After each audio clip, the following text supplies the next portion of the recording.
Hey guys, Mark here with another edition of Weaponized Truth. There's a lot of news going around about various things. Um, some of it I may touch on. A lot of it you guys have probably heard about.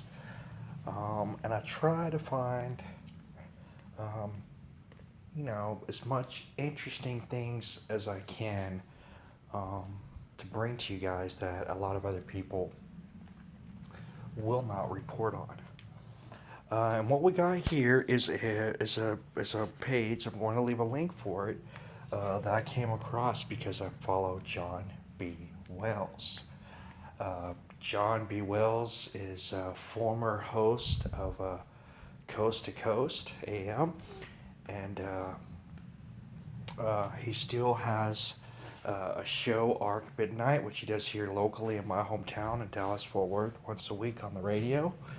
And he has his little subscriber-based platform over here called Caravan to Midnight, where he pretty regularly um, does interviews and videos and stuff with some pretty incredible people.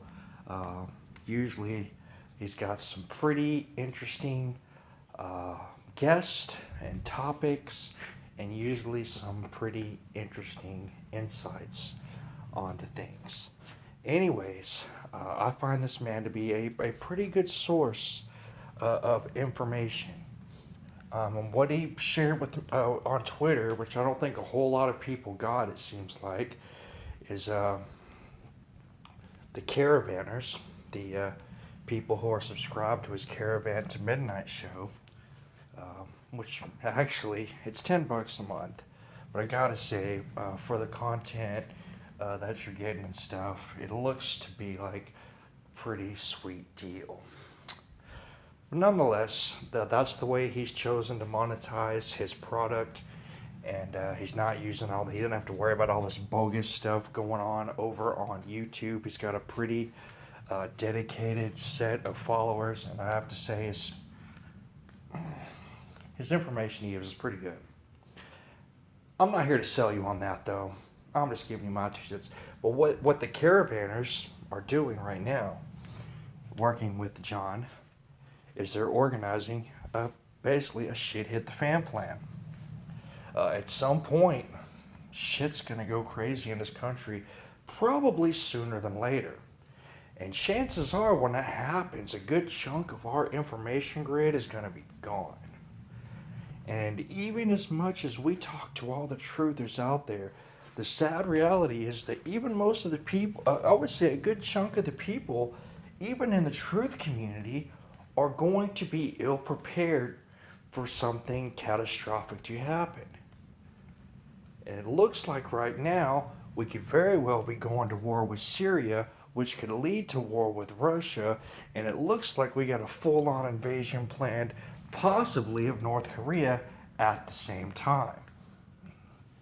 Now, we all hope that World War III is not right around the corner. But you never know when it can happen, and you never know when troops will be on our shore, and something crazy could pop off at any time. And what they're now, and I'm not fully briefed on what this whole thing is, okay? But this sounds like a really good idea.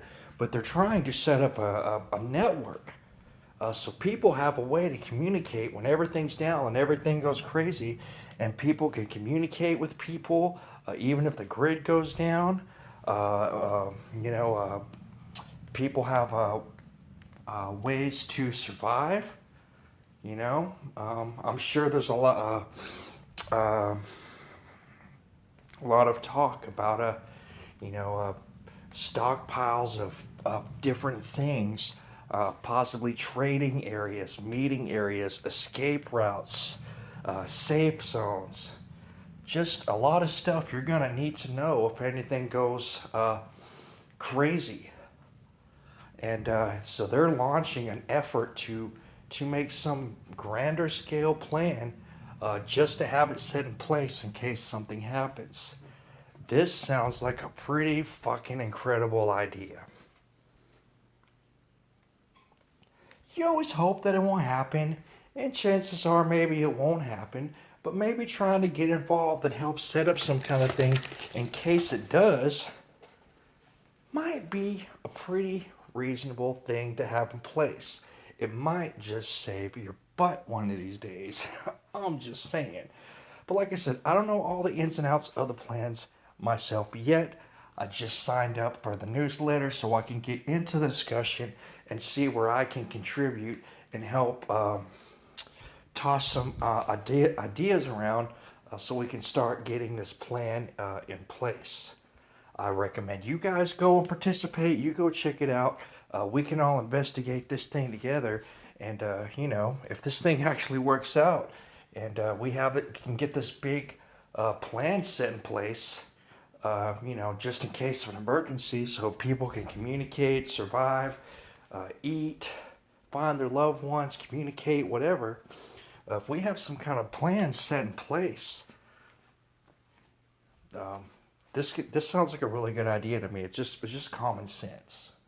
It's not something I'm saying you should dedicate your whole life to, hoarding seeds and water and everything you possibly can. I mean, obviously you want to have a certain amount of stuff to be prepared for, but this is just an all-inclusive thing as far as I can tell.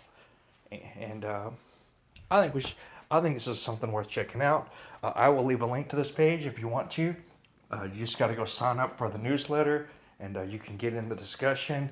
And maybe this thing will actually come in handy one of these days. Hopefully it'll be something that'll just never have to be used. But it sounds like something reasonable to put in place just in case something happens. And this is I'm sure there's probably some planners or preppers or whatever who have been doing this stuff for a while. But 9 out of 10 times when you watch these prep shows, they're always saying, well, you need to get to know your neighbors and blah, blah, blah. I've never heard of somebody really trying to organize a massive amount of people to set some kind of plan in place. And I think it's a great idea. I think it's a novel idea, and I think we should definitely do it. And so check it out. I'll leave a link, and you guys take care.